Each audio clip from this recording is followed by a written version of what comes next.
Sound, test, test, test. Test, test, test, testing the sound. Sound, test, test, test. Okay, so that seems to be working. Check the YouTube now. And hi everyone, welcome to my channel, Hisame at Work. I'll begin the live stream shortly.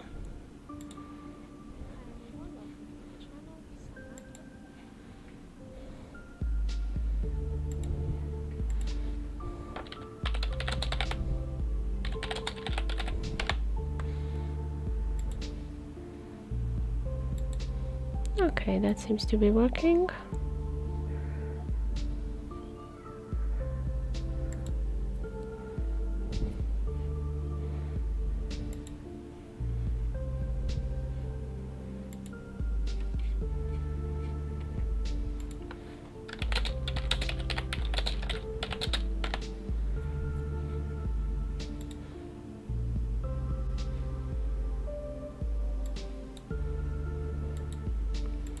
Okay. So hi everyone and welcome. Hope you're having a good day.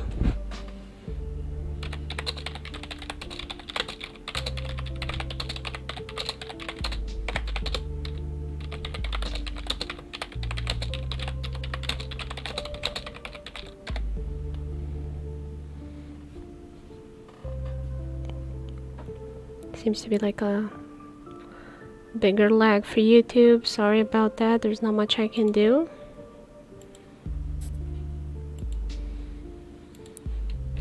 So today I'm going to continue working on the Cat Day illustration. It has to be done for 8th of August and will be published on Tapastic.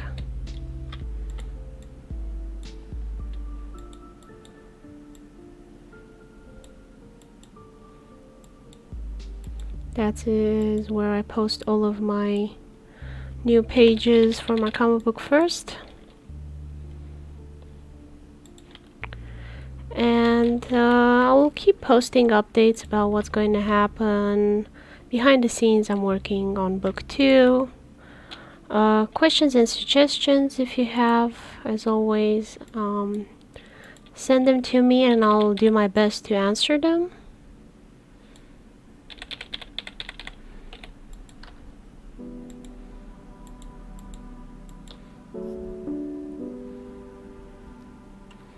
Not sure how the sound level is, if you can hear me okay over the music. It seemed to be a bit loud, and I know I talk too softly. I don't have like a lot of energy in my voice, but hopefully you guys can still hear me.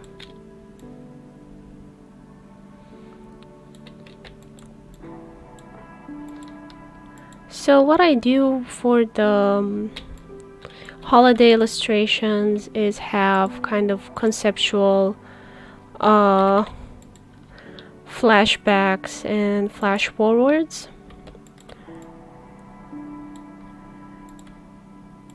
This is sort of a flash forward illustration.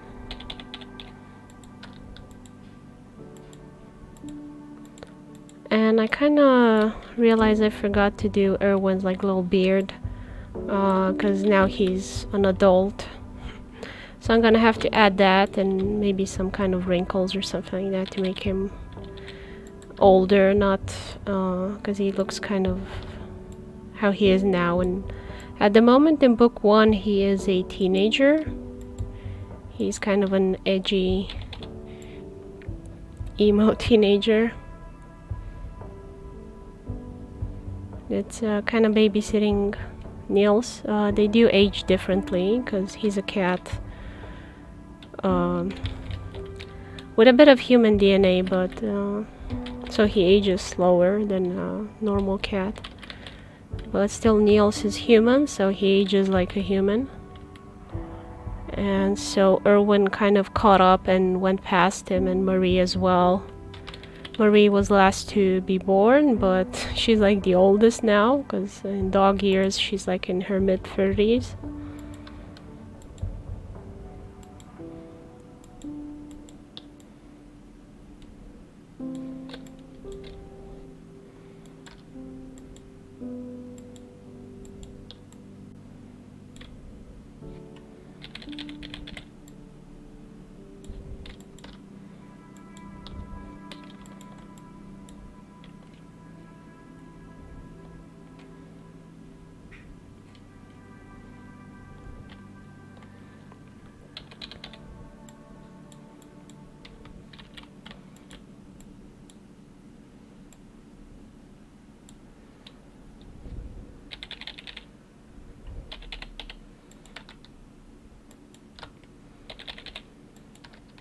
And like his namesake, Erwin has 2 wives.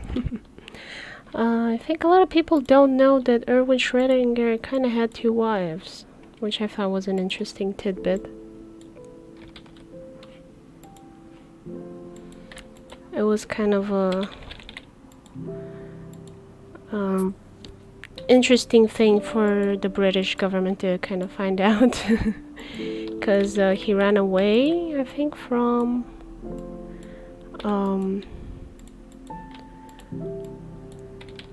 Germany.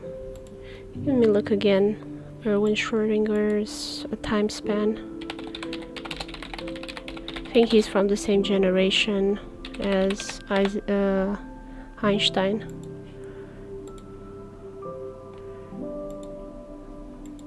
Or no, he's much younger. Well, earlier, sorry, not younger. I think he died in 1961, yeah, so the 48. Oh, after? No, if he probably got the citizenship after.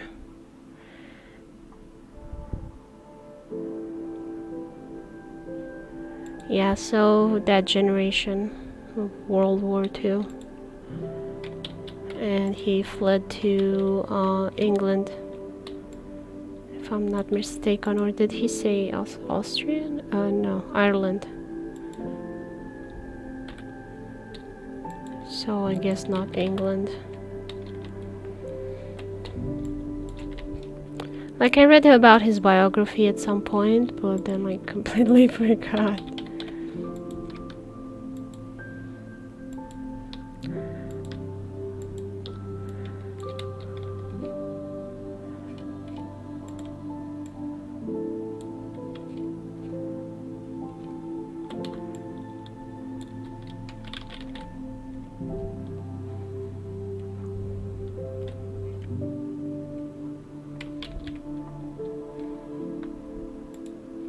Let me check my stream if it's still working. Okay. Good.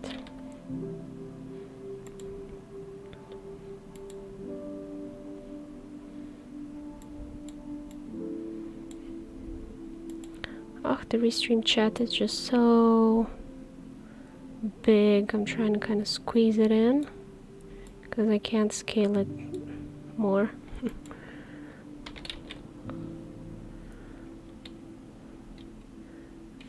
I hate it when I miss messages from you guys. It's a bit tough to kind of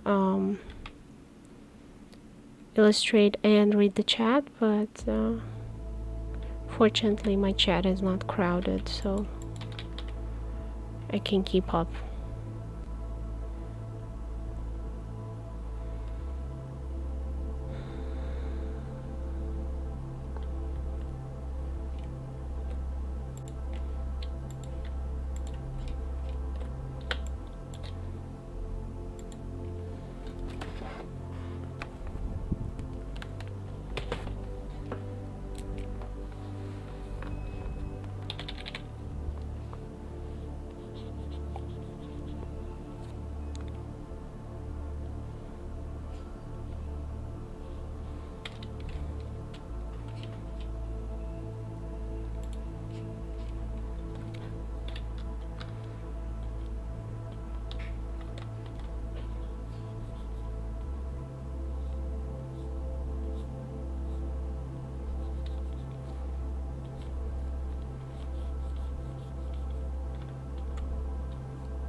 Oh, and I wanted to kind of let you guys know that I've restarted with the Strange Encounter short story series. So I got some more stuff written. I'm like still polishing it. It's a real struggle for me because writing is not my strong point. How to say? I did not train to be a writer. I trained to be a illustrator, and I think I'm better at that than the other. But it's faster to do short stories than comic books, and I am thinking about making the Strange Encounter series into a comic book, but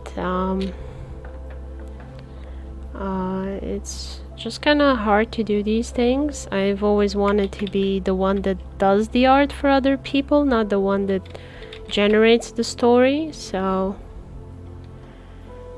it's just a strange situation I found myself in. But I started doing it, and I don't know, it just feels wrong to me to abandon it, especially since some people did seem to enjoy my stories. I can't understand why. They're not very good, but yeah, I said I'd do something, and I intend to keep my word.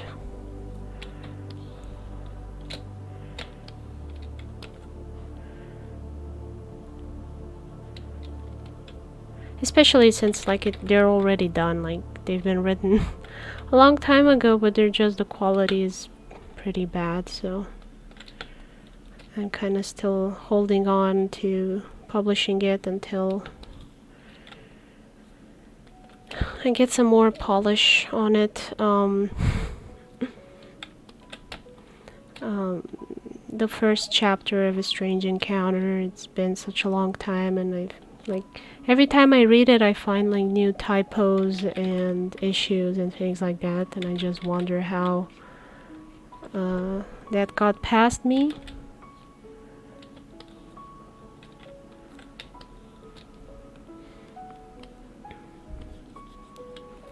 But that's just how it is. I read a text 7 times, and 7 times I'll miss the issue. I'm not sure how I managed to do that, but I know some people can relate to me on that part. At least I have an excuse that English is not my first language, but to be honest, I have this issue in every language I write in. So I am looking for an editor.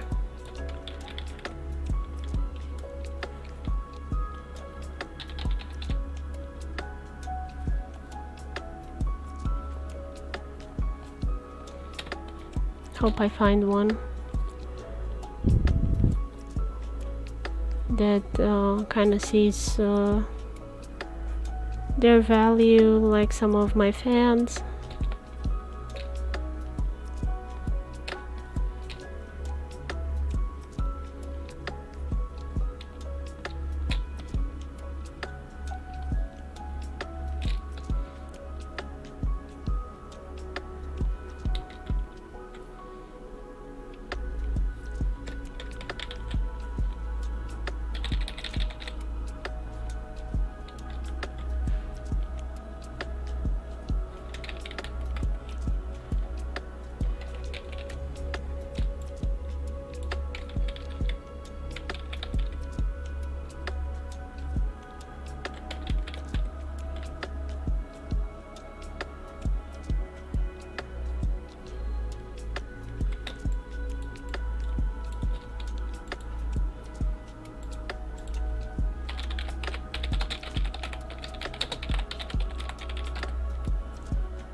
That kind of looks authentic. Never know on Google how authentic something is. It's just so many unverified websites that can post whatever. And this is kind of like the closest thing I found to kind of a Native American regalia item. I guess I could do Cusco crown. Like the Emperor's New Groove.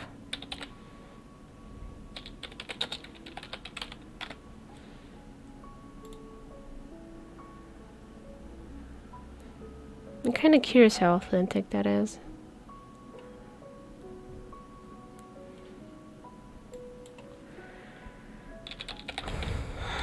Maybe it was Aztec? Oh wow. Your neck would hurt so badly.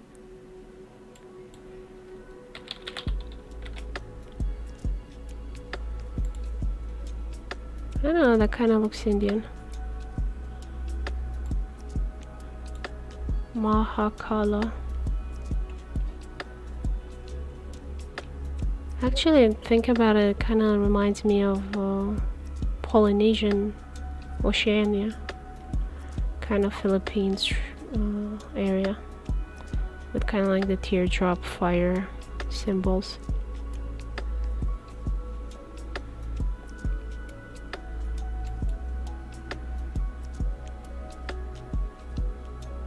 So I did. It was Indian. What does Indian have to do with Googling Maya? So that's kind of an issue when you Google stuff. Like you get all kinds of weird results. I think they don't know of any Mayan crowns. I think that might be an issue. None survived.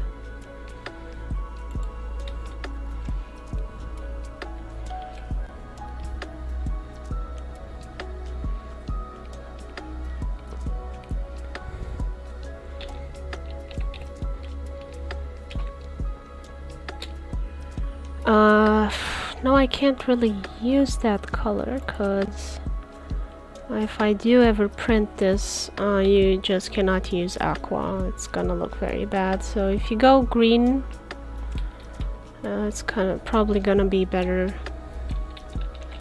for your print. Like there's just certain colors that you can have on your PC, but you cannot have it on a printed document without it being very expensive. There are all kinds of colors that can be printed nowadays, but they just get like really expensive. Like you can print metallic colors, which looks really cool. I've seen some advertisement with gold and silver, and it's like really fine and detailed printing, and it's amazing. But when we looked at the price for a printer that can do that, we were like, yeah, not for us. Like we're it's not in the budget for us. We would love to have 3D printer as well someday. I think that would be really cool.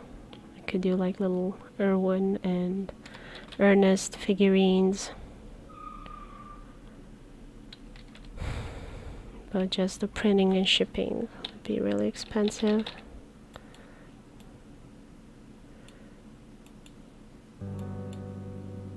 And I have really fans all over the world, so yeah, it's I don't have that many, and like I don't know if I have any fans of my work in my country. Like all my fans that I keep in touch with, they're from Asia or Canada, mostly. Like have seen people from my country like comment on my YouTube videos because I do tutorials, so that was nice.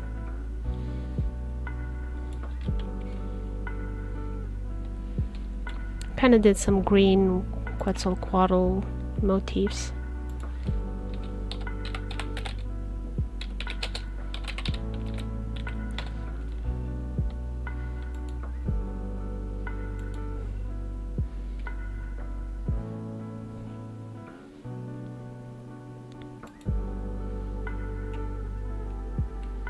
It's so weird, like where's the face? That's the nose? This is some next level Picasso stuff.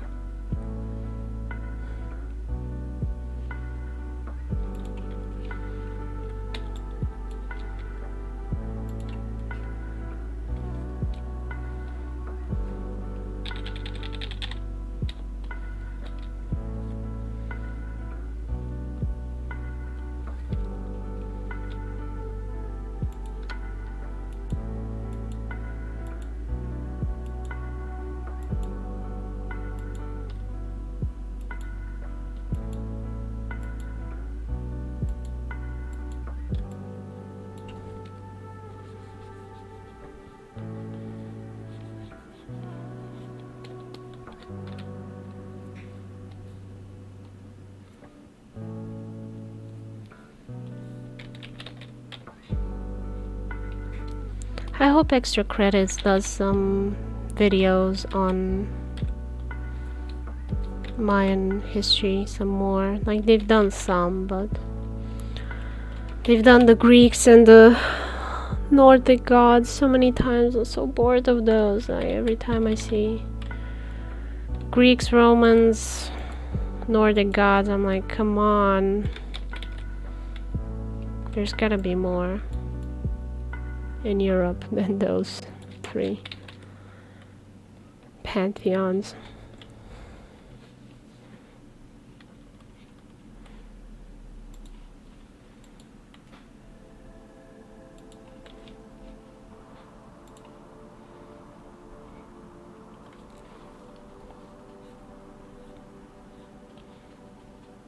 It's kind of close to the throne's color, but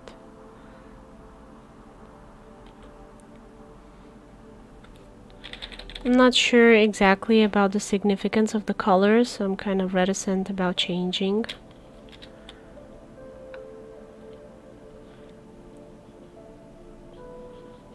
Since I don't think I would understand what I'm changing. So I just rather copy, and if anybody enlightens me later on about this situation, I'm hoping I'll not be too far off.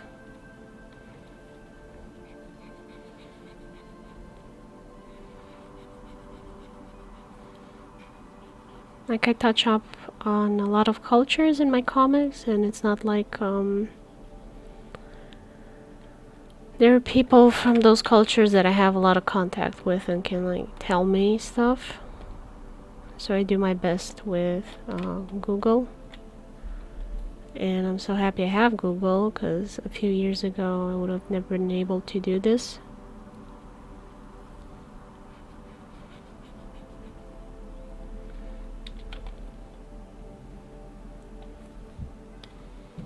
Hi June, welcome to my channel. How have you been? I'm trying to do a Native American crown sort of object.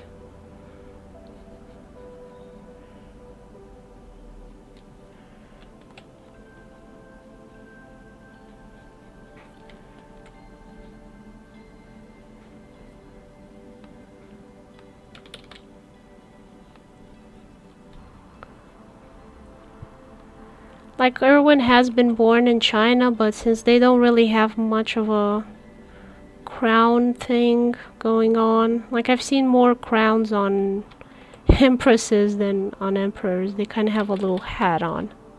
And I'm not clear exactly on the details of that. Can you hear me okay?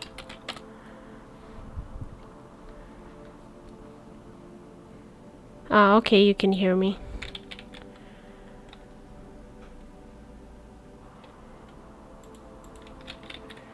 So at least with Egyptians and Europeans, I know for sure there are those two crowns, and Erwin is a big fan of Egyptian culture. So it was natural he would like really want to have it, and then he moved, well, he was moved to like England, so it kind of came on top.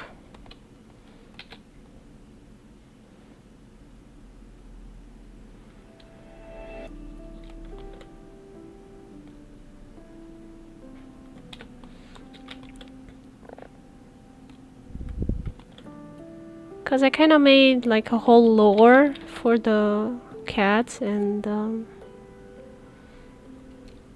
it's kind of funny because it didn't start as complicated as that, but I needed to make some things and then make some other things and kind of have things tied in if I'm gonna have anything symbolic. And it just kind of became really complicated. Which is not a problem for me because I do enjoy world building. And it's definitely way simpler than some of my other stories where I have new languages for the aliens and new histories and like really complicated storylines. I always do this to myself. Like I start off simple and I'm saying to myself, I'm not gonna complicate it. This is gonna be easy. I'm gonna keep it simple, and then happens what happens.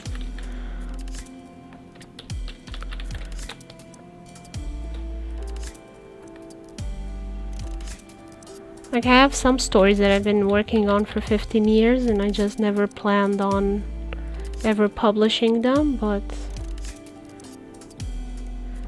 the past 5 years I've just learned not to say never. You just don't know what's going to happen.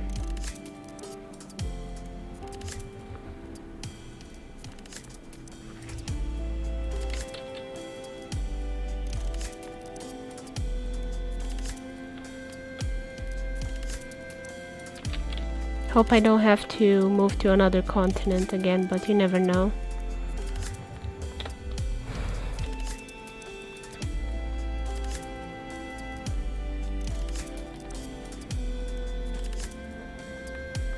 It's very complicated to move such vast distances. Like I didn't think it was.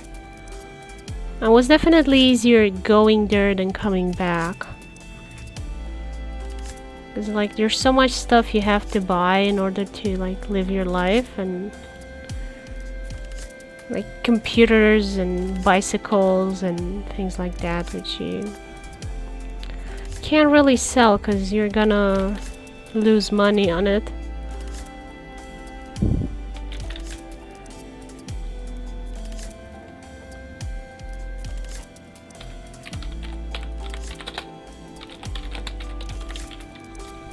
But yeah, we did have to like give a lot of stuff away.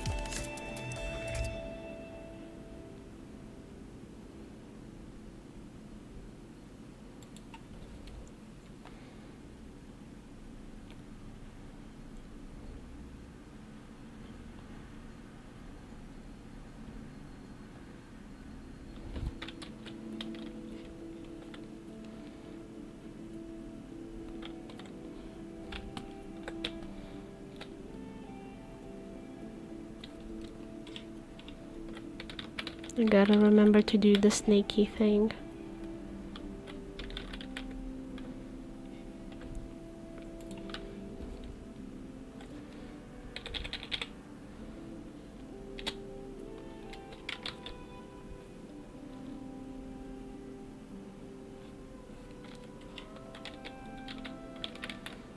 Not sure how to age Erwin. Like I need to give him a little beard.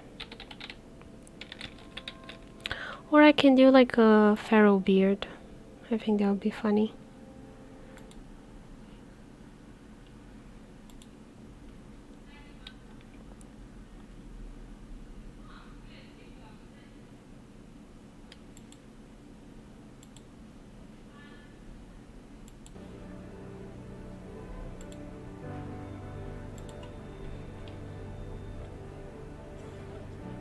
But like I already have the necklace. I think it's gonna get like too crowded. I'll just give him some hair on his chin.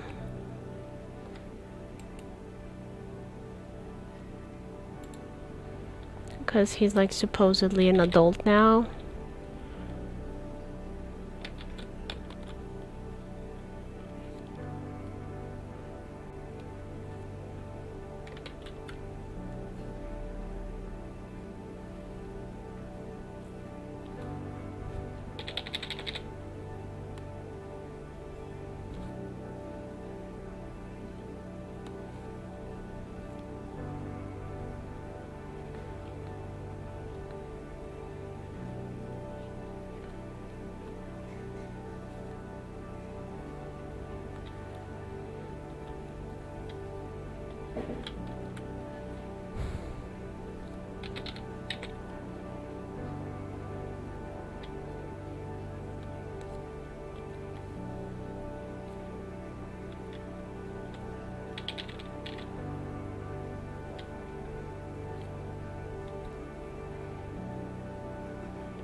I forgot what these are called, but they used to be like a higher currency in Japan. I see them in a lot of animes, and these are from China, like Chinese currency, like little dumplings. Not sure exactly what they're called. Bullions, I think. It's like the name to those European gold bricks. I think was bullion, and they kind of used it to describe gold currency, I think, or precious metal currency from other countries.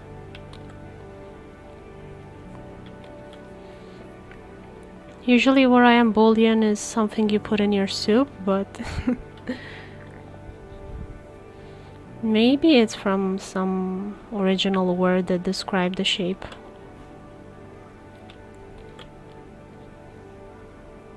Should probably look it up.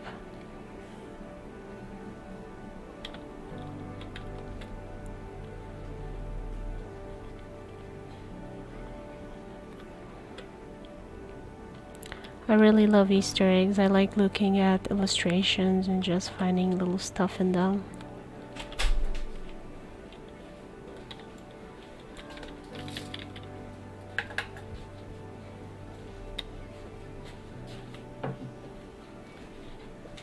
So I just love hiding stuff around. Who wants to look and enjoy finding them, the clues?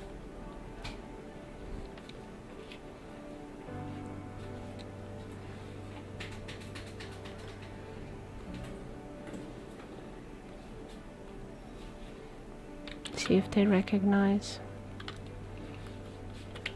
stuff.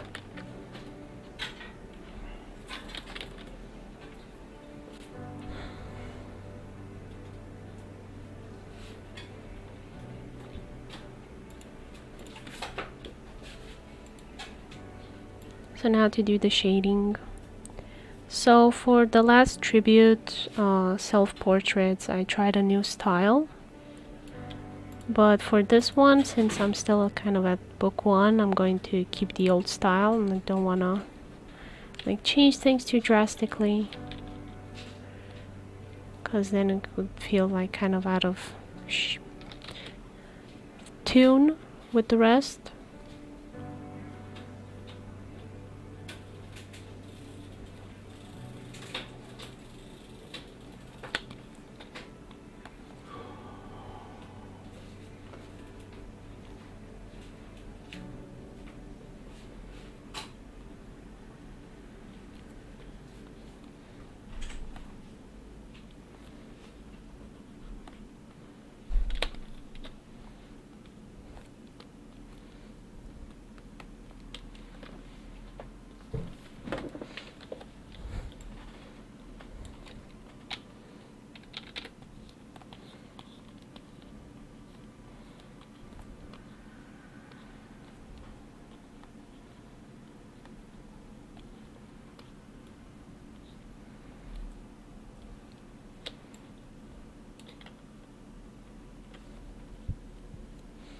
And just kind of keeping that messy style.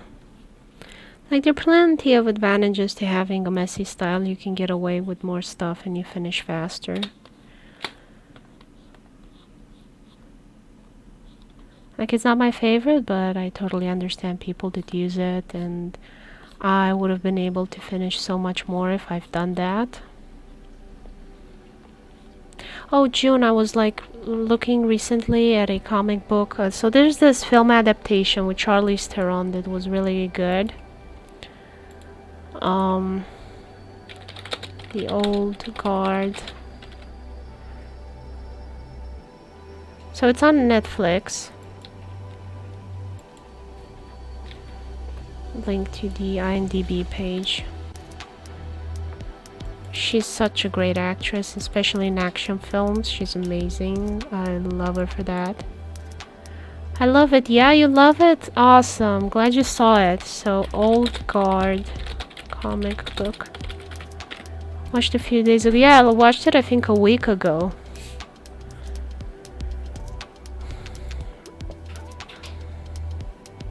And And as you can see, it's very visually striking. I think it's too hard for me to, at my current skill level, to manage something so abstract. Like, I think this is very easy to botch because you are so limited. Like, having a limited color palette doesn't necessarily mean things will be easier. But doing it stylized like this, I think it would allow for maybe to get a higher page count, like especially the action scenes, they're just silhouettes. So I'm kind of on the fence about how much I could incorporate this in future comics that we'll be working on. I think like easing it in and maybe doing something more like this page, but only for certain situations, like at sunsets or things like that. Like, I think you can get away more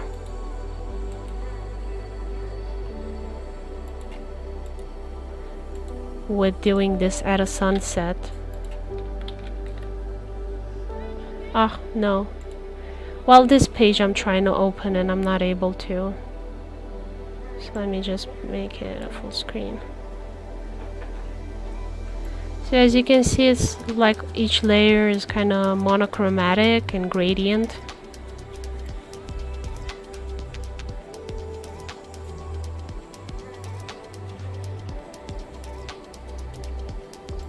Not sure, I'll have to think about it.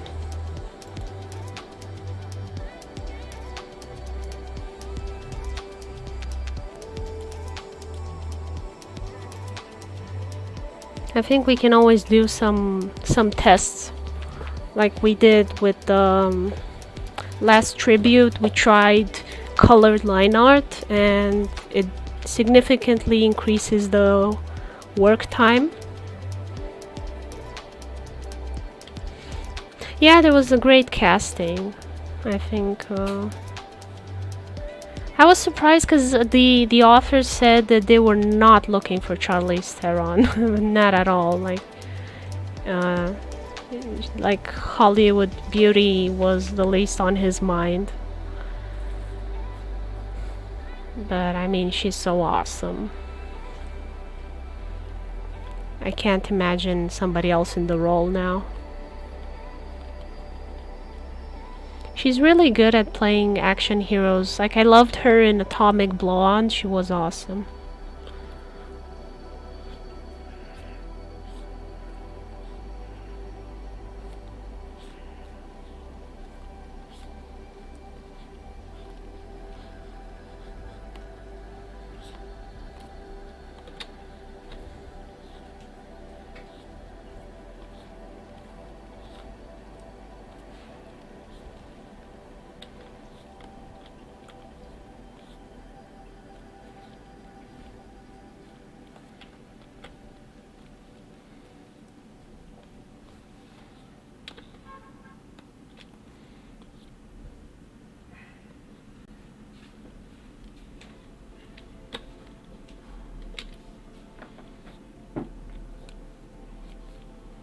And also the movie like ended in a nice cliffhanger. And I was reading the comments on YouTube on the trailers. They were like, ah, no, this should have been made into a series. I want more. So that's a good sign.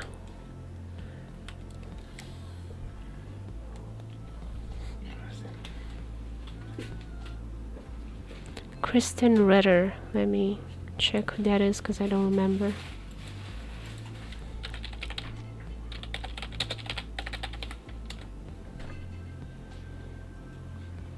Oh yeah, I've seen her. Yeah, she fights well and she does good action scenes.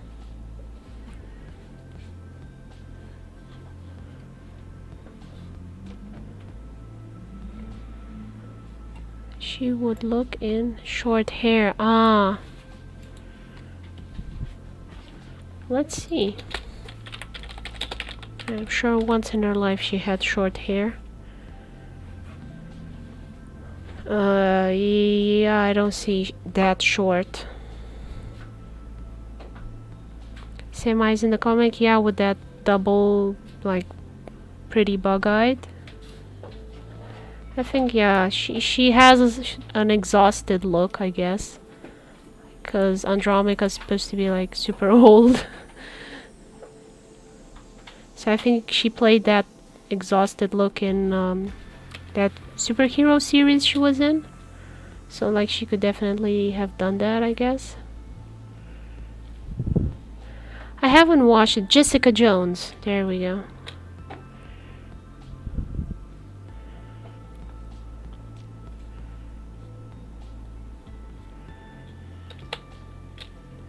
Too bad you never watched Game of Thrones. There was like some amazing acting in there. Pedro Pascal, I first saw him on Game of Thrones. He's an amazing actor.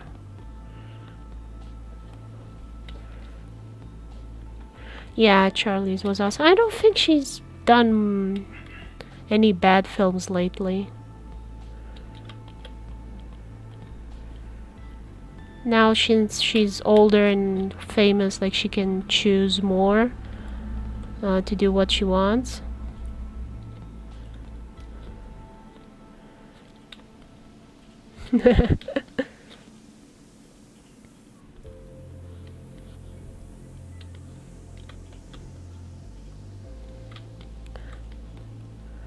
Like I can send you some parts where the actors played really well and it doesn't have any fight scenes. Or nudity. Because like that's what turns off a lot of, I think, people. Hi!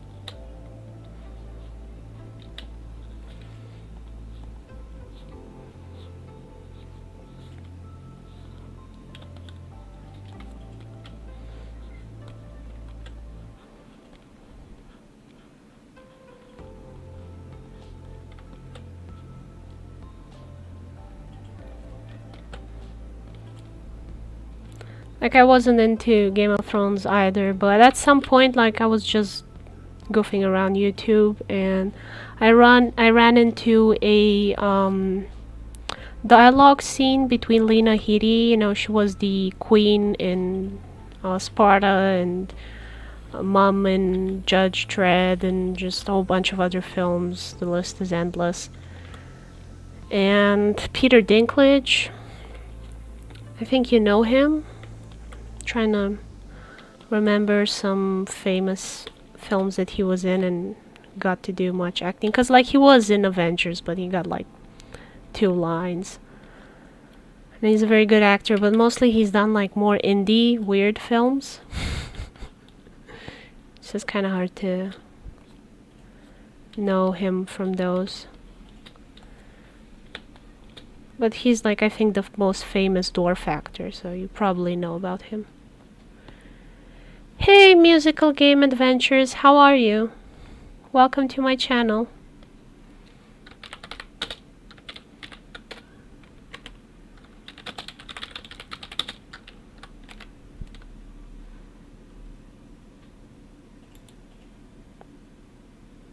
Why am I on YouTube? I wouldn't know.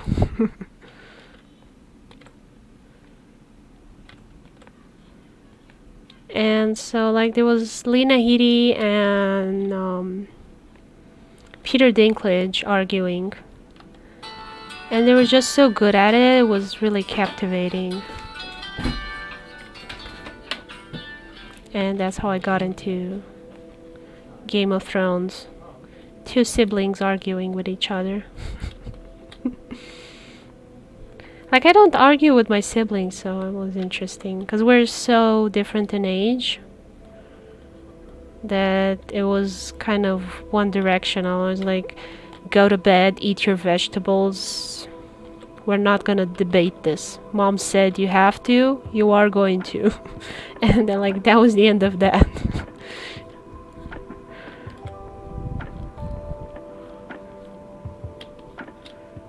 Like, I'm not gonna get into trouble because of you.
Now it's kind of not really shiny, but it's like lighter. So I'll probably use a gradient. Maybe thinner.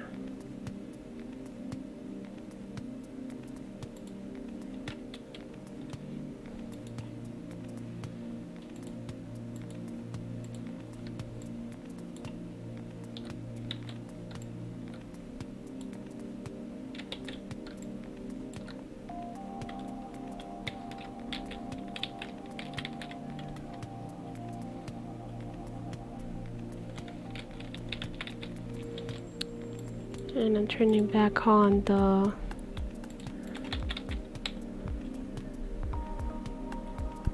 necklace. I forgot the name of this necklace, but it's one of the free Japanese regalias. Probably shouldn't be on Erwin because like that has nothing to do with Japan or stuff from that far away, but I just really like it. I'm still like on the fence about it.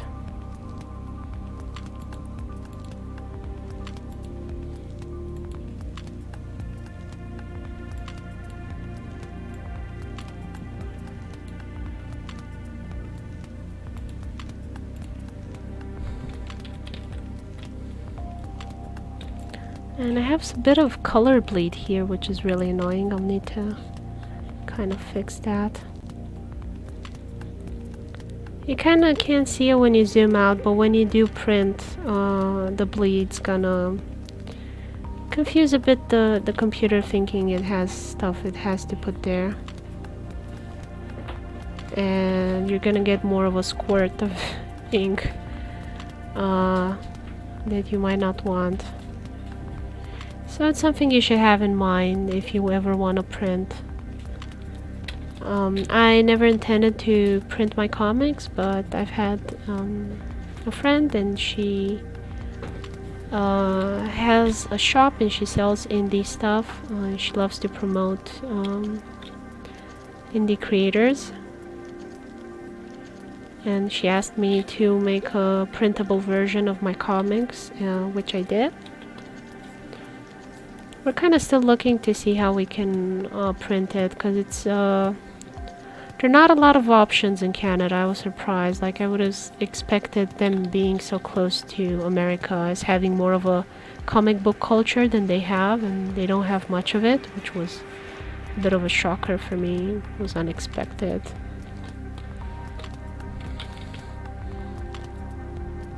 Like in Europe, comics aren't very sought after or highly regarded. They're not that respected in America either. Like I lived there for 5 years, and that was a surprising revelation, because I'm like, well, you're the guys that invented comic books. How do you not hold them in higher regard? But it is how it is. I would say that Japan seems to me like it's most supportive of people in that industry, although like art is not at the top of their priorities. If you listen to the news, a lot of sad stories of animators really struggling to live in Japan. So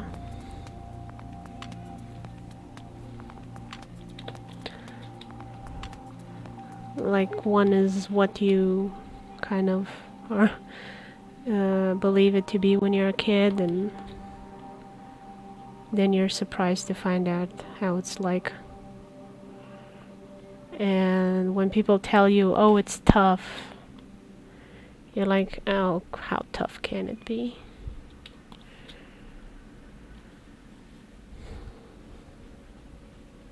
Like just being an adult is tough, and being an artsy adult is even tougher, I guess.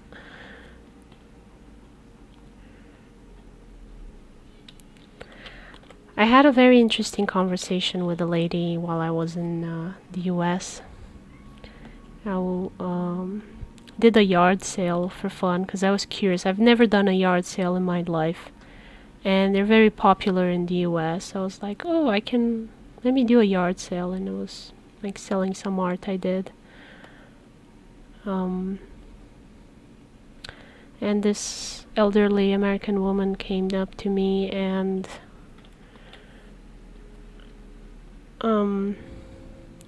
she was like, oh, you're doing art, my kid wants to be an artist too, but now she got a real job.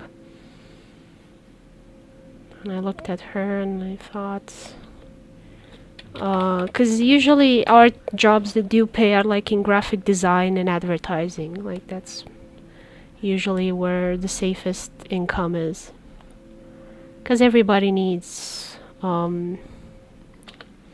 business cards and food packaging and company advertising and pamphlets and brochures. It's kind of inescapable now. Banners for Facebook and so on, and so you can earn a living by doing those. Photoshopping burgers and so on. And I asked her, oh, I thought she maybe was a painter, and I was surprised that she could earn a living in the state I was, because it wasn't California and it wasn't New York. So, and she was like, no, she works at the university. And I was like, oh wow, she teaches at the university art? And she was like, no, she works at the canteen. And trying to remember how the conversation was, because it was years ago. And she was like, oh, and she told me that she's not an artist anymore, so something like that. And I was like, oh, well, you know, cooking is an art form, culinary arts. And she was like, no, she washes the dishes.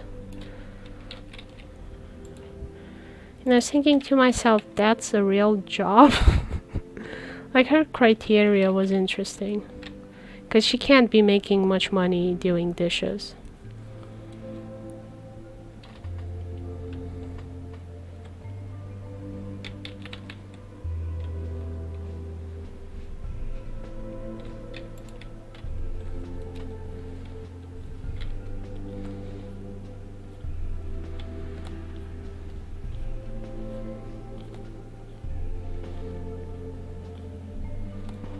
But she could have been earning money doing some graphic design, and probably doing something that she loved.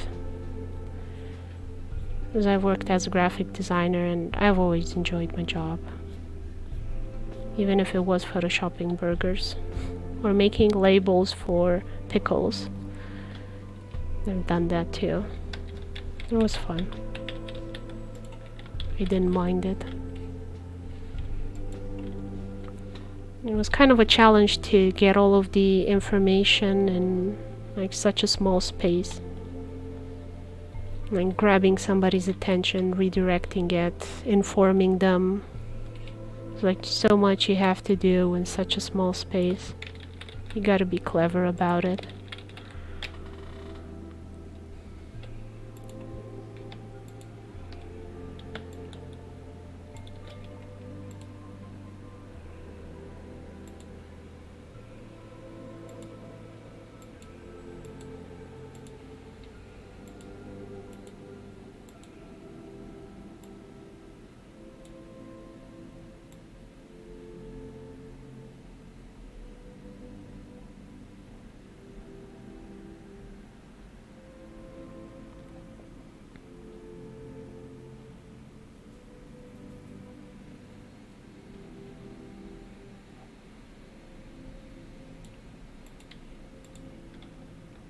I need to rearrange my brushes. It's hard for me to find anything, but I think this is the last comic I'm gonna be working on with this brush.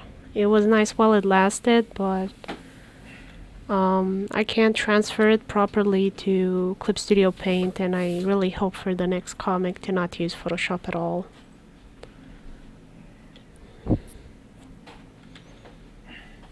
It just freezes and crashes far more often than Clip Studio Paint, and then some days it really gets on my nerves.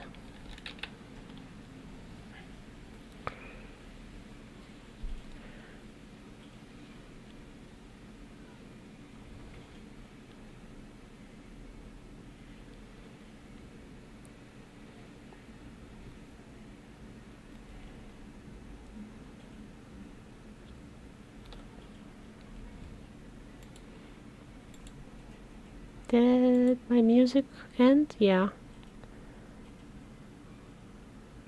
What else can I listen to? This channel Bloom has pretty good background music. Like, I really like it. Did I give a thumbs up to the other one? Because it was nice. Okay.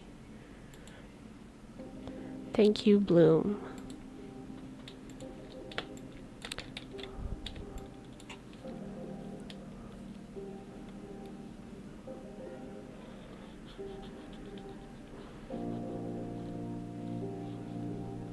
I gotta change it.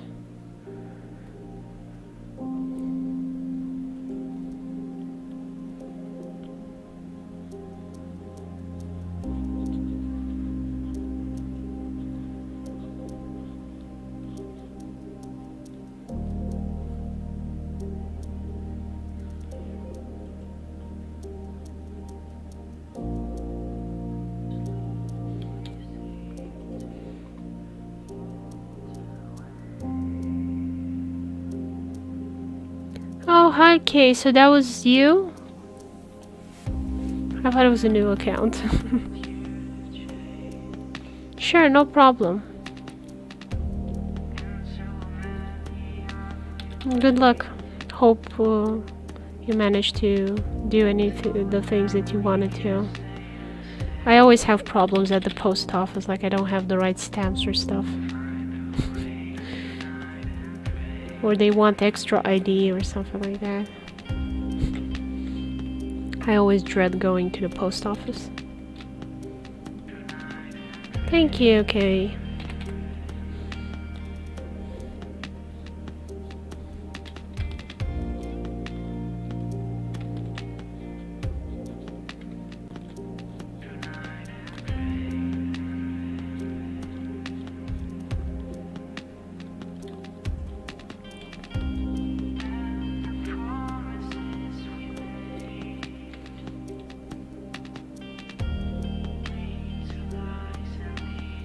I kind of gotten used to like the poofy, grungy look of this brush. I think it's gonna be hard for me to let it go, but I think I need to let go of this crutch and try and do better shading in a cleaner, crisper way. It looks a lot better on mobile devices where it's like shrinked or in previews. Like I've kind of learned that from doing pixel art. crisp lines, good contrast, really improves the look of stuff on like more viewing options. Like this looks great when you're like close to it and just looking at it, but when you're looking at it from other devices and on kind of other points of view of this, it kind of stops being as great. It doesn't bother me, but like if you're trying to sell your comic to a distributor or something like that, they're kind of looking for specific things and they're not really interested in new stuff that much. Like they kind of are looking for some really set features. I was surprised to find out that they don't like anime, and that's just something I'm not willing to compromise on. I would rather try and find somebody that does like anime and manga. I feel like they're really narrow-minded if they're disconsidering my work based on that and not like the quality of the art or the writing, which I can understand them being upset with that. Like I could totally understand them saying, hey, you're not good enough. But if anime is their like main gripe, I think that's the end of the conversation right there. Not a good fit for me. Well, at least they told me. Like a lot of companies, they just never got back to me. They were like, ignore.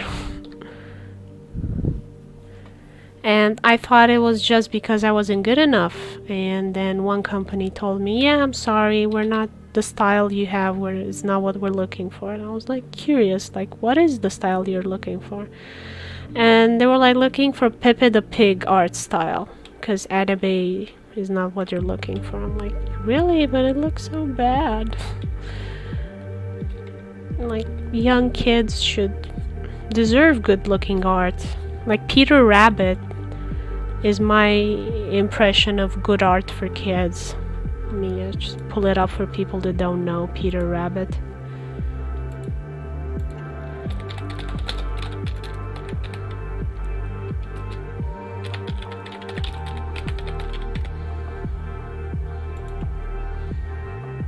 So just look at this, it is gorgeous.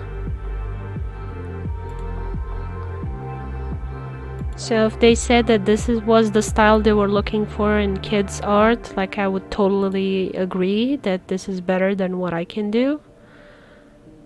It is lovely.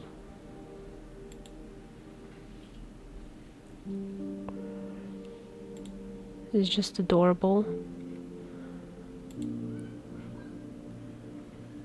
Yeah, Beatrix Potter. She was an oddball, but her art was really cute and inspirational.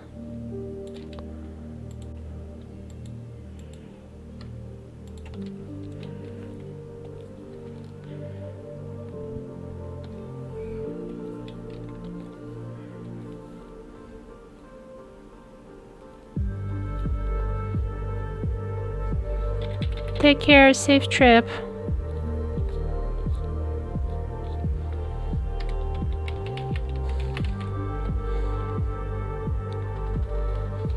Yeah, sure, I'll be here for at least another 45 minutes.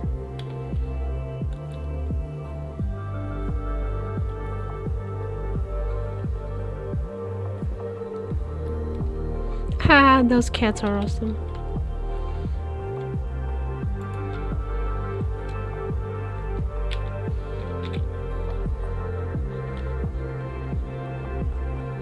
No, not dark and linear.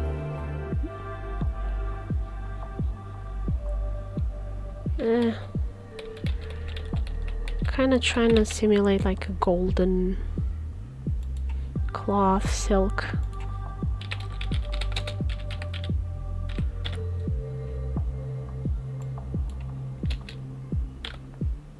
There's a like, yeah, something like that.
So control click,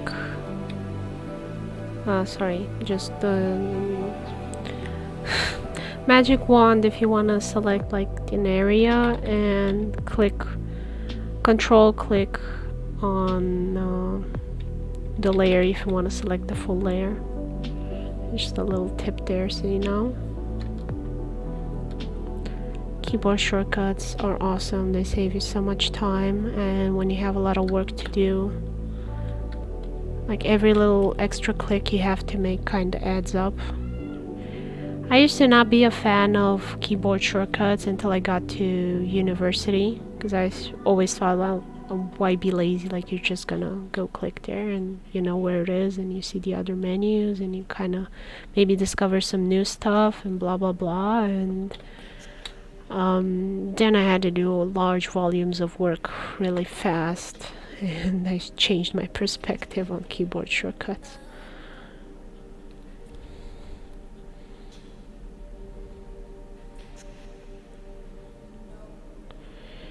But I admit that I am lost if I go to a new program where I'm gonna find the buttons and things like that, because sometimes the keyboard shortcuts don't match. They have been greatly standardized, but I think there's still differences.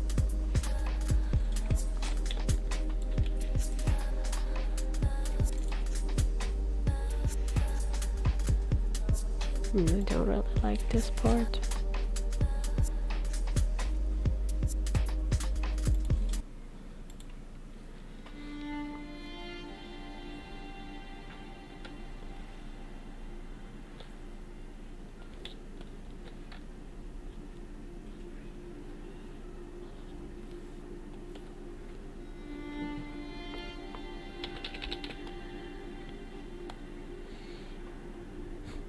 This violin kind of reminds me of Game of Thrones. Like, I'm rewatching some parts of the story just because I really love the back and forth between the characters, and I'm kind of trying to up my dialogue skills.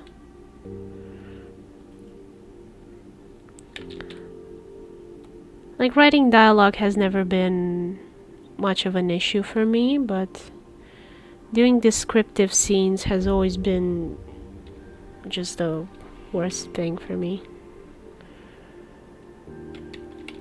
And kind of been reading up on the books, because George R. R. Martin has tons of descriptions, and he does information drop better than most people.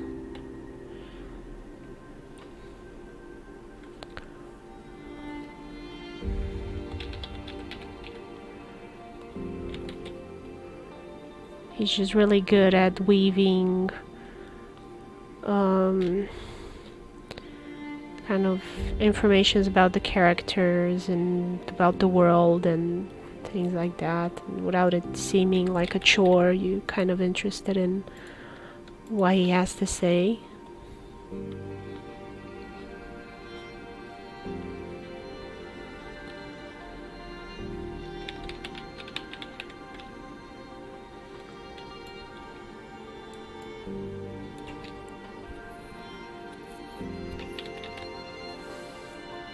And rhythm and flow has always been kind of something I struggled with.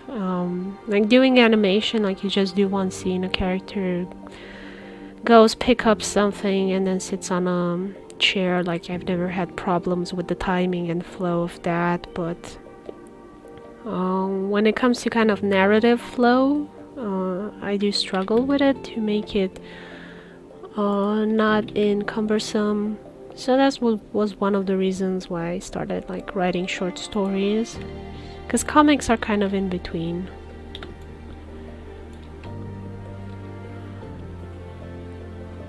And it's easy for me to be economical with words. I kind of prefer comics over books, to be honest, because I tend to be really stingy with descriptions, and like I have something in my head and I'm fine with that, but people that read your stuff, like, they don't know what's in your head, so you gotta give them a bit more. But then the issue is like, how much is too much? Like, are you boring them? I always find descriptions rather boring. And it's one of the reasons I preferred Isaac Asimov's writings. Like, he's pretty economical and he kind of lets you imagine a lot of stuff. And I kind of used to write more like that. But looking back on it, since I've done so much world building and things are intertwined, you kind of need to give the audience a bit more detail. Like, if you have like recurring characters or things like that, the audience has information about. Like, for example, one character had yellow tennis shoes, and then another character goes for the same area and he notices some yellow shoes, and you as the reader know then that he's heading in the same dangerous situation as the other character, let's say. And start getting worried because the other one didn't make it out.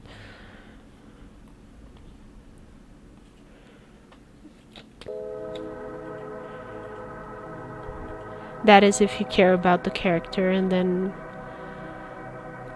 hopefully I'm getting better at making likable or interesting or relatable, or just characters you want to know more about, or when something happens to them you feel it too on some level.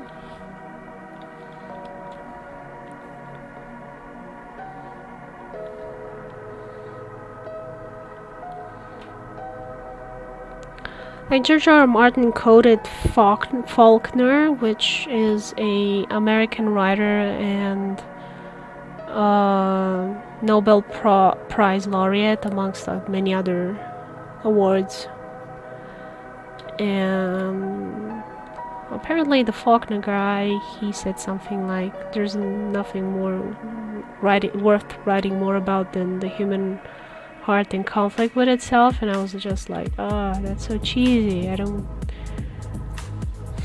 care that much. Like, I often watch science fiction shows for like the concepts, high concepts ideas. I don't really care about the characters, and I think it's often because the characters like are poorly written or uninteresting or unrelatable or some other issue about it. And just watching Game of Thrones, I realized that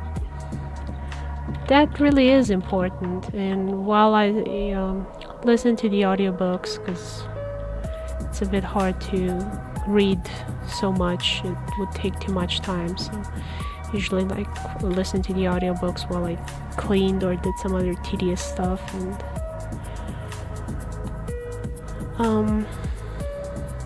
while the characters didn't get me so much in the books, because I think there's just a disconnect with me. I am a very visual person.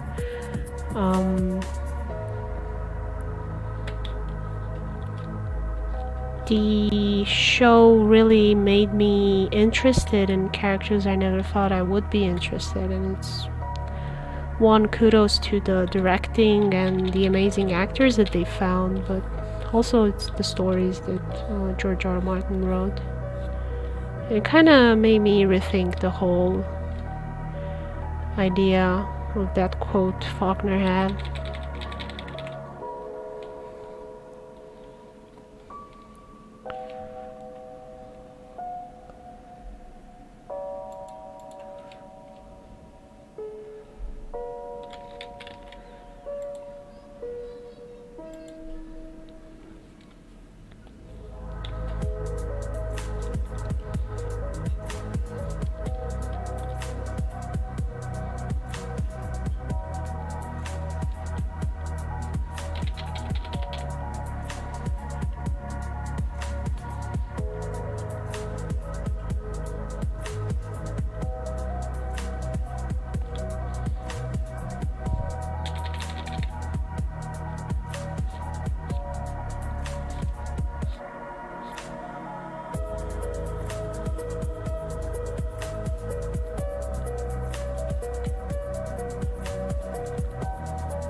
Putting the mute.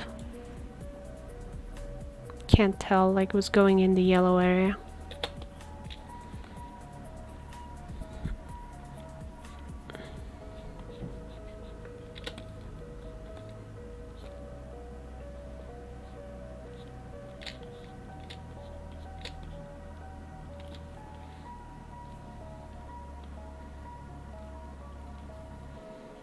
So this is Kusanagi.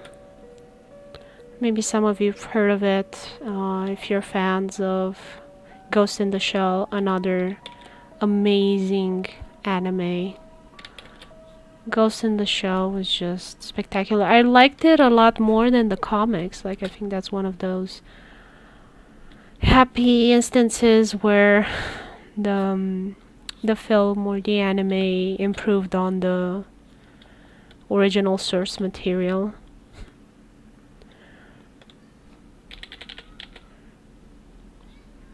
Mamoru Oshii is just an amazing artist. I don't know how to say it otherwise. It was just such an instant classic and timeless. The original, the comic, from what I've seen, and I haven't been able to get into it, it's just too dense, too much information, and I don't get to relate to the character and care, to read all of that detail. And I think that's just maybe the power of visual arts. They entice people, they bring you in with much more power than the written word. Like, it was a comic, so it did have the visual part, but I don't know, I looked at the comic and it just didn't do anything for me. It was black and white, and I'm very biased towards color. Like, I have to admit, I have my favorites. June does the line art, I do the coloring, and I like my coloring.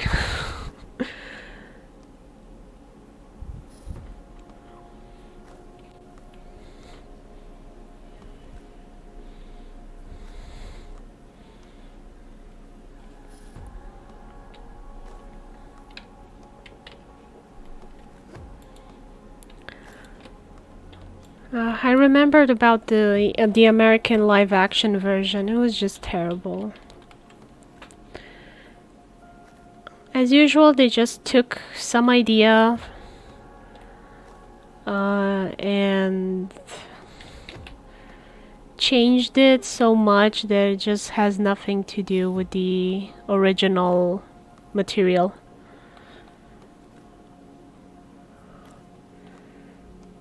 And I don't know how they were able to do that so tone deafly. It's like they didn't read the material, they didn't watch the film. It's just weird. Reminds me of I think David Lynch did the adaptation to Dune, and he famously boasted of never reading the books. And I was just like, how can you... You're the director, you're not some actor. You... What? How are you proud of that? Like, I'm not that big of a fan of Dune because it's kind of like Star Wars. It's more of a... What is it called? Cosmic opera or whatever. It's not sci-fi enough for me. It's too much magic in it for me to consider it sci-fi. And I kind of don't like that mix that much. I'm like, pick a lane. And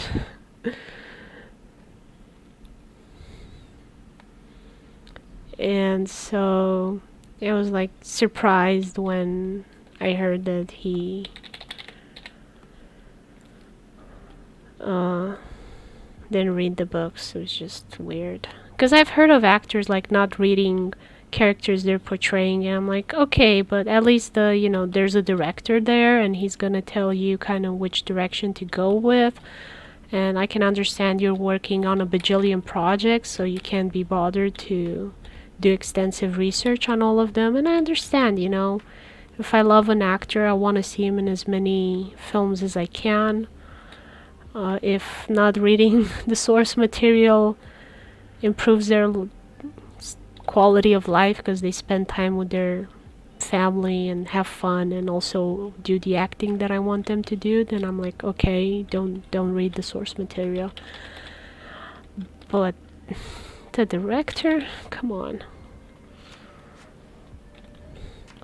It's not a good sign for me. And they're gonna do another Dune adaptation. And I think it's outdated, a lot of the concepts there, and it's gonna be kind of cringy for me, coming from half Middle Eastern background, to kind of hear him. I'm like, I'm gonna do the jihad, blah blah blah. I'm like, I know what the jihad is, but it's like still weird to hear like a European looking guy on some alien planet talk about it. It just feels to me like the author of Dune, I forgot his name, just heard the word jihad and thought it sounded cool and decided to use it.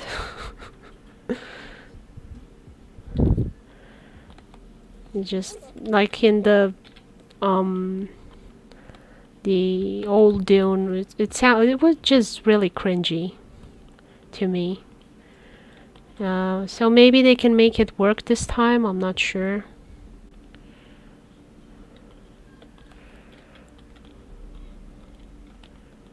I'm gonna give it a look at least.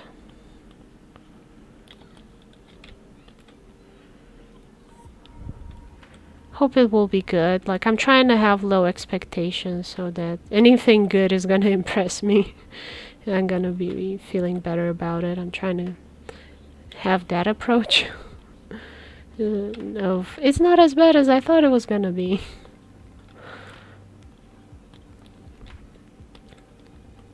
Because I do feel like it's bad sometimes to overhype yourself and then it's a disappointment.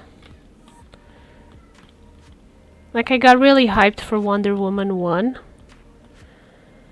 and it was a letdown in many ways. Like, I don't think she had as much force as I expected her to have, because I just seen so many other films with cartoons with Wonder Woman. And whoever played her, I forgot her name, was just too dainty for me. And I understand she was a supermodel, so I feel like they should have got an actress that had proper experience in action films. Like, she wasn't a good fit for me.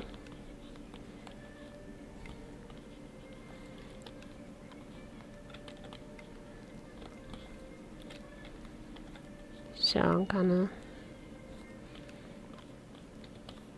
trying to not get hyped again like that.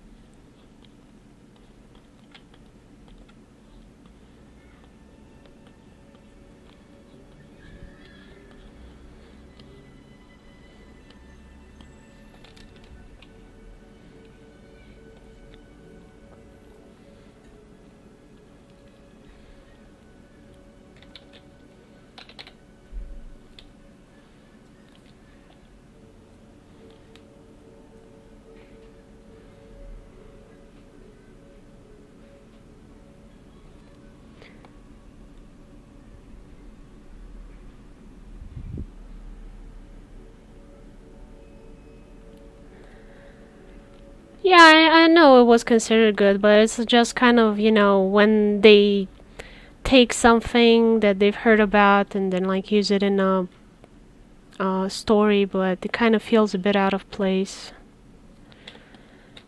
Like, they took Count Dracula and mixed him with Vlad Tepes and with the other things from Romanian folklore and just did some kind of vampire. Like, it didn't. Oh, the Castlevania vampire series, they just took names of Romanian cities and then mixed them up with other French and stuff like that. I'm like, either make up new words, don't just mix France with Romania. Like, they're different countries. Like, you can Google a European map. I understand they're Japanese and they don't care much about Europe, but it was just, wow. Guys, Google Maps exist.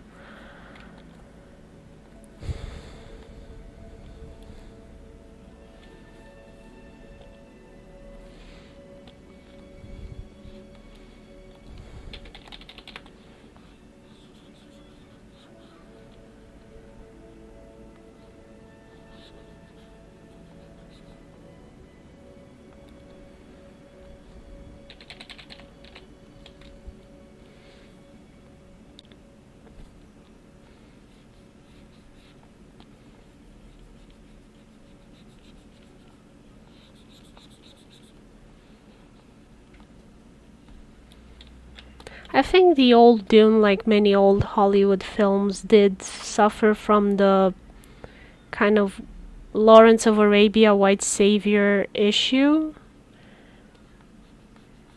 And it just didn't age well, I think, amongst one of the many problems. Though Patrick Stewart like made me want to watch the old Dune because he's so good and everything. It's like hard to hate on any film that he's in.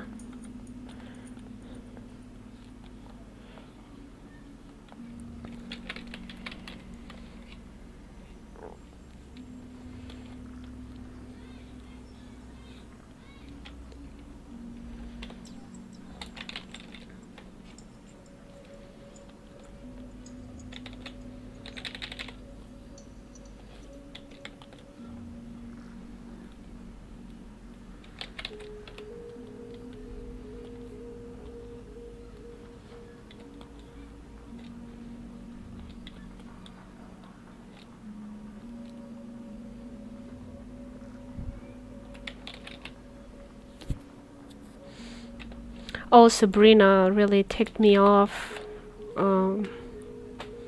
Last Halloween, they had like Vlad the Impaler be Judas's child, and he's evil, and I'm like, it has nothing to do with Vlad the Impaler. Why did you guys bother using the name and if it has nothing to do with the original historical figure? You just take, I don't know,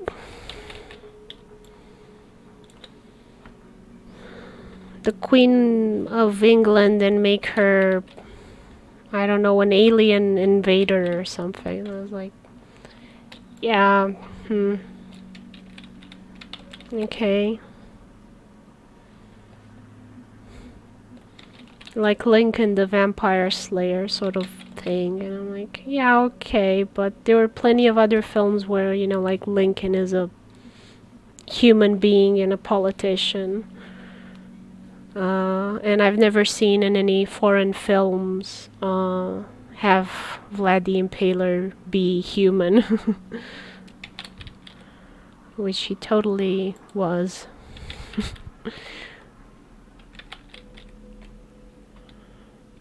So there's like a lot of confusion for people as to what he was, and hopefully in time, like the more Americans and Hollywood gets more culturally sensitive to other countries, maybe we have like more less silly portrayals. I don't know. Oh, I heard a subscriber. Oh, thank you, Fatty Acid. What an interesting name.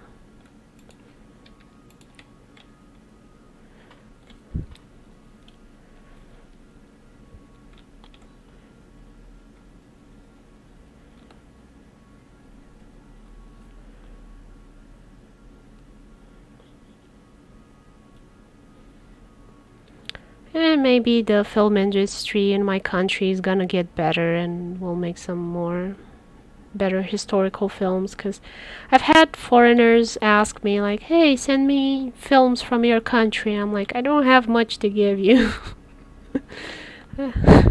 Like, they're all depressing. Like, any films, Romanian films that have won at the Cannes festival are just incredibly depressing.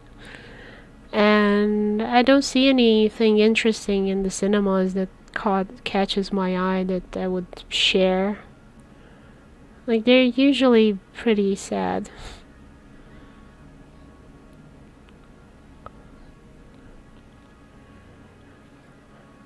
But the industry is better than it was 30 years ago. Like 30 years ago we had, oh sorry about that, I hit the microphone. We had communism, so you could only do stuff praising the glory of the Communist Party, so artistic license almost zero.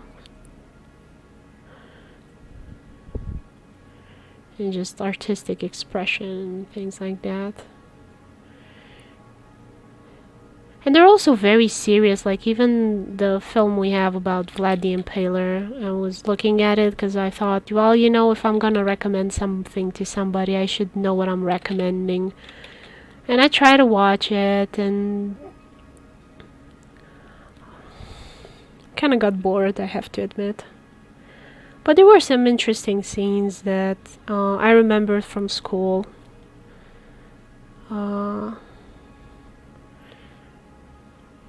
That were kind of glossed over because like we were kids and like he was an R-rated historical figure, as many are, but he was like extra R-rated, so you couldn't really tell kids about him that much. They're like, yeah, he's a historical hero, but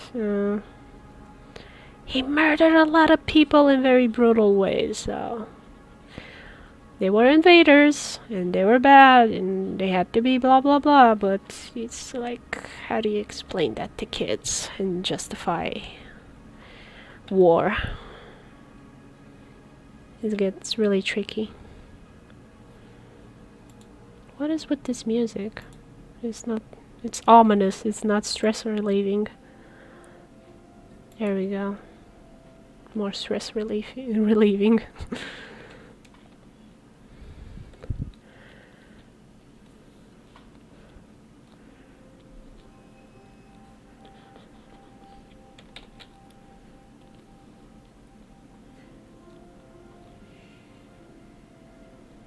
Susie, psst, psst. Unde duci?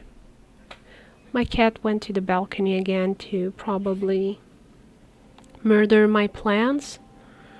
She hates plants, I think. She's not vegan. Yeah.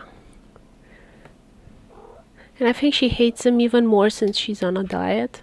Like, she got really, really fat. And the vet... Ow! She bit me. Why are you so evil? It was the vet's idea, not mine, to put you on a diet. Like, the vet told me, like, you put her on a healthy, sterilized indoor cat diet if you don't want her to get diabetes.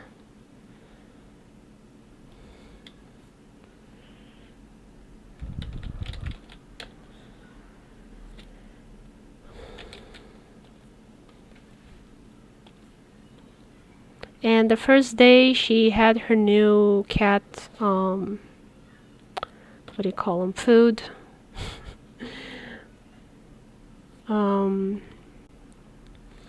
I think she was really angry with us because first part of the day she didn't eat it, and like the rest of the day when she got really hungry she ate a bit, but she wasn't thrilled about it. She like would sit next to the food bowl and meow like she was hungry, like she didn't have food, and I felt really bad for her because I'm not on a diet. I probably should be on a diet. But I hate diets. I hate healthy food. Like, I'll eat it, but I need normal food as well. I just can't eat empty salad. I'm gonna be hungry in 5 minutes after.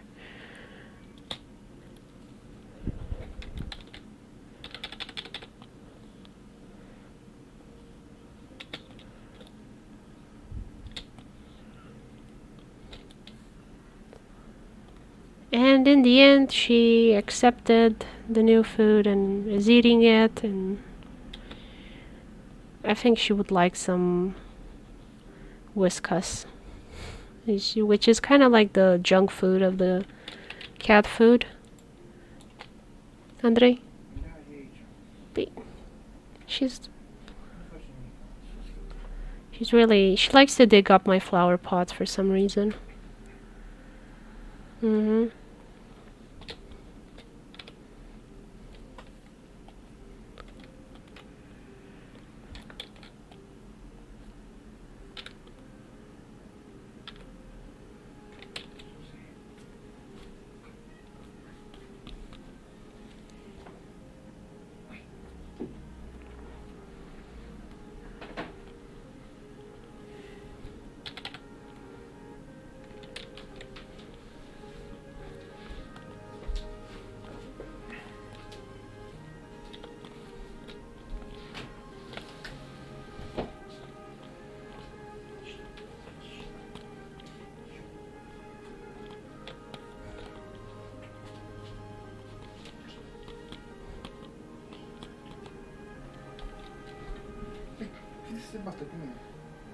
Yeah, she's upset now and she wants to bite my husband because he told her she's not allowed in the balcony. Like, she understands a lot of human words and it's kind of creepy. Like, she knows the difference between wet food and dry food, and that she's not allowed on the kitchen counter, and when we say bath, like, she knows what we're about to do to her.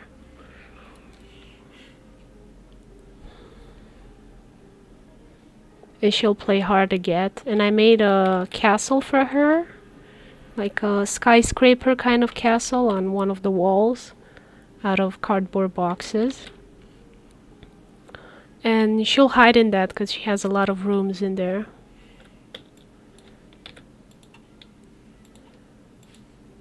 And we have to struggle to bribe her with food to come out so we can give her a bath. Lasers. Yeah, she cannot resist lasers. It's like all logic and sneakiness and tactic just leaves her. And she cannot help herself. She must hunt the laser. It's really funny. Like, if we can't convince her with food and kind words to come for her flea bath, we just take out the laser and that's it. She's in hunt mode.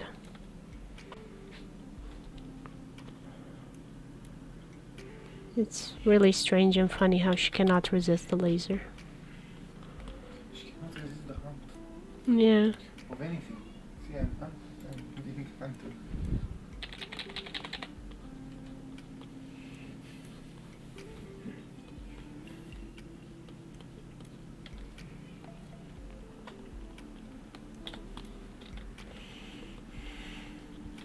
Trying to add a bit of shading. I don't think I'll go into making the fur because I'm just so bad at making fur. It's on my to-do list to learn. Like, one of these days I gotta learn how to do fur properly, but at the moment I'm just kind of postponing it as much as possible.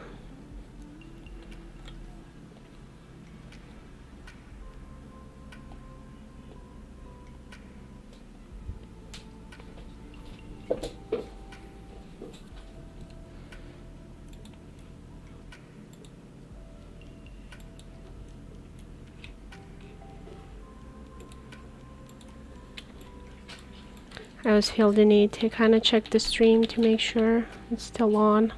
It has happened to me in the past. I was just talking to myself.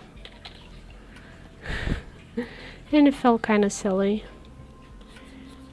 Either my microphone wasn't on or the stream went dead or something like that.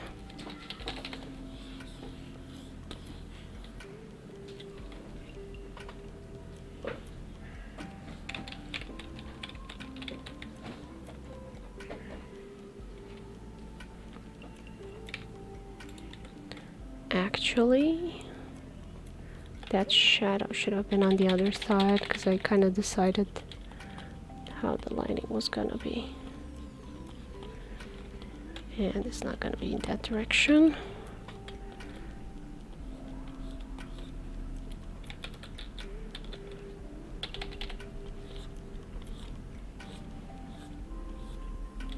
Yeah, that makes more sense.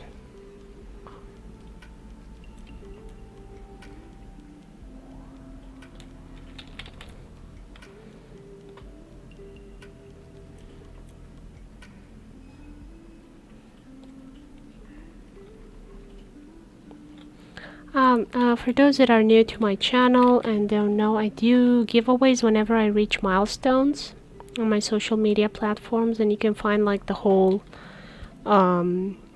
list on my blog. But for Twitch, when I reach 100 subscribers, I'm gonna give away a Steam key with a game. I'll have a list. I'll send you a list of what games will be available, and you can pick one and I'll send you the Steam key. And for YouTube as well, I forget how many I'm gonna be giving there because it's gonna be when I reach 1,000 subscribers. I'm currently at almost 800. So I got 200 to go, and I'll also give away some avatars. I'll be doing some illustrations. I just love doing avatars for people. It doesn't take me that long, and if I only do 10, it's 10 people that won something as opposed to one person that wins something, and I really like that. There's like more possibilities to win something.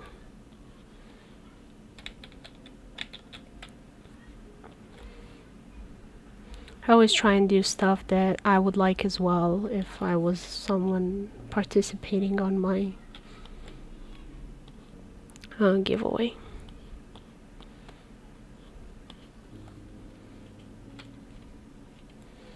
And you know, everybody's like subscription and comment and stuff like that matters to me.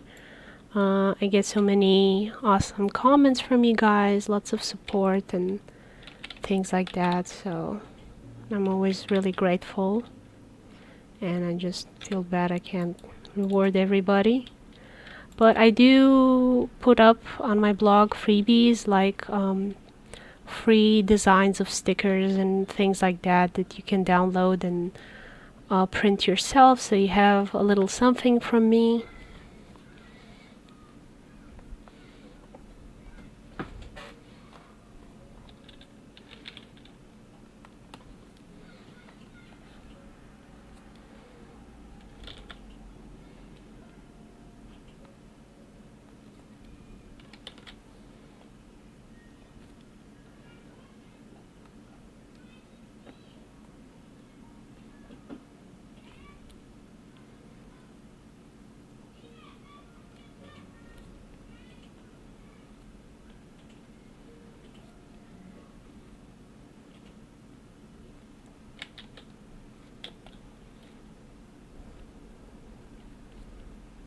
There are also bookmarks I've made, so I think I have bookmarks, stickers, and coloring pages so far. I think there's some wallpapers for your desktop. Trying to remember what else I put there. I just put stuff periodically and don't remember all the details. It's been a while.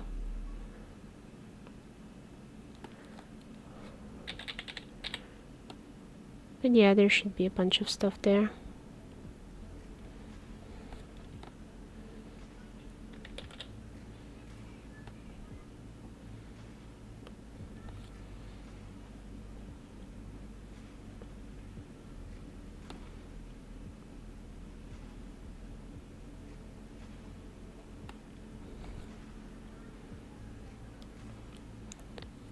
So, you know, if you're a fan of my comics, you can head over to my blog and go to the freebie section. If you're having trouble finding it, it is linked on my Twitch and YouTube accounts, and also you can just search in the bar the word freebie, or you can go on my social media and just type in Hisame as a hashtag Hisame freebies, I think it's plural, and that should take you to one of the posts about it, and you can go on from there.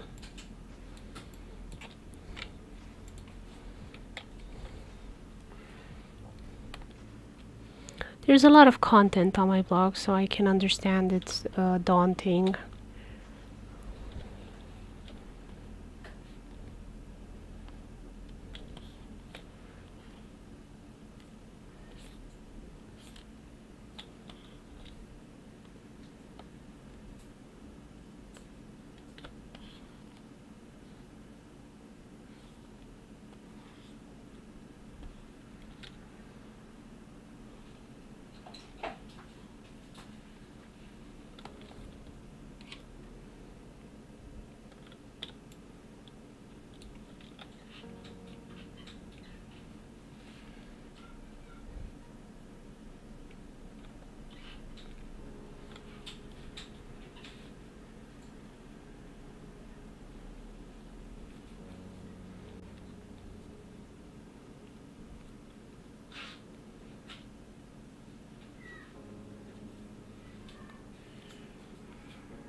There's just so much gold. I feel like it's a bit confusing.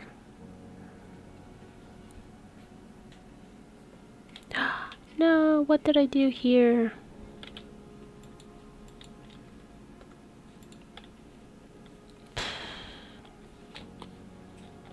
I was not paying attention. That's for sure.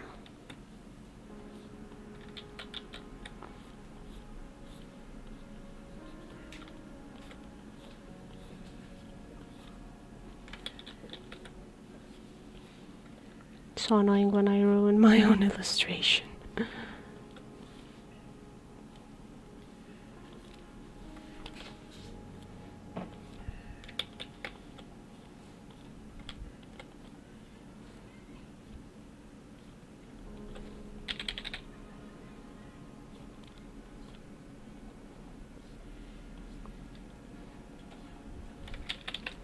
Oh, this music is too relaxing. I'm gonna fall asleep.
So I still have some characters to do and probably background details and things like that. But I think I'm gonna end it here for tonight anyway. Now the music gets loud. Can't hear myself think. So yeah, I think I'm gonna end it here. Don't forget to check my blog if you want freebies and also more information about future projects, current projects, finished projects. You can read my comics and short stories for free on Tapastic. Tutorials are on my YouTube. You can also join us in the Discord chat.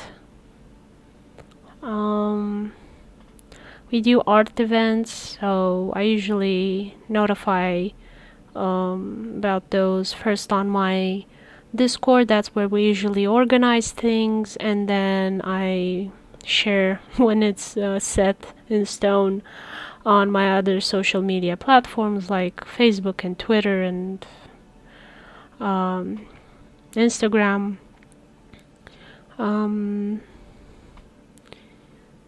Yeah, I'm trying to think what else I had to tell you guys. As always, if you have questions or suggestions, please leave them in the comments below or send me messages.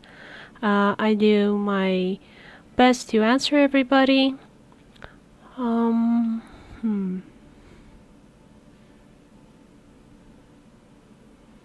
Yeah, thinking. I think that was it. Oh, I have some new art prints in my shop. I'm on Society 6.